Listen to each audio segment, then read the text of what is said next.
کراچی میں ایک بزرگ ہیں، 91 سال ان کی عمر ہے، انہیں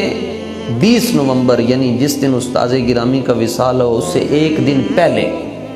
تہجد ان کی قضا نہیں ہوئی تو رسول اللہ صلی اللہ علیہ وسلم کا دیدار ہوا خواب میں۔ کراچی میں بزرگ زندہ ہے، وہ فرمانے لگے کہ میں خواب میں دیکھ رہا ہوں نبی علیہ السلام کی کچہری لگی ہوئی ہے اور بابا ساڈا بیٹھا ہے۔ یہ وصال سے ایک دن پہلے کی بات ہے، اور استاذ گرامی کی طرف حضور علیہ السلام دیکھ کر فرما رہے ہیں خادم رضوی تینوں ساڈی وجہ تو بڑا مارے آ گیا، تیری کنڈ تے بڑے نشان ہیں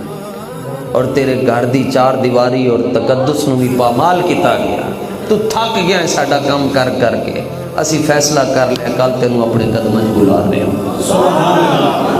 فرماندن حضور بدھ میں خواب دیکھا، جمعرات میں خواب دی تعبیر پوری ہو گئی، فون آیا کہ بابا دنیا تو عرش پہ دومے مچی وہ مومن صالح مل۔ ہوں کوئی کہندا رہے جی ساڈا جلسہ بڑا ہوئے گا، میں کہا بچے لگتے ہو تسی، جلسہ بڑا ہو جائے گا۔ 2 کروڑ بندہ تو لے کے آ سکتا ہے، لیکن 20 لاکھ نبی پاک دی شریعت عالم کتوں لے کے 5 لاکھ سید زادہ کتوں لے کے آئیں گا، اور 10 لاکھ حافظ قرآن کتوں لے کے آئیں گا؟ باقی گلاں ساریاں چھڑ دے، صبح 3 بجے تو لے کے 1 بجے تک بندے مینار پاکستان رہے، بابے نے وضو نہیں ٹوٹن دیتا۔ فرمایا مالک تگڑے ہون تے وضو بھی نہیں ٹوٹن دے دے، کنڈ بھی نہیں لگن دے دے، وضو بھی نہیں ٹوٹن دے دے، بھوک بھی نہیں لگن دے دے۔ ہاں اسی غالباً ایک اتنے گواہ موجود ہیں مولانا تشریف فرمان استاد، انہاں نال بڑی محبت فرماندے سن،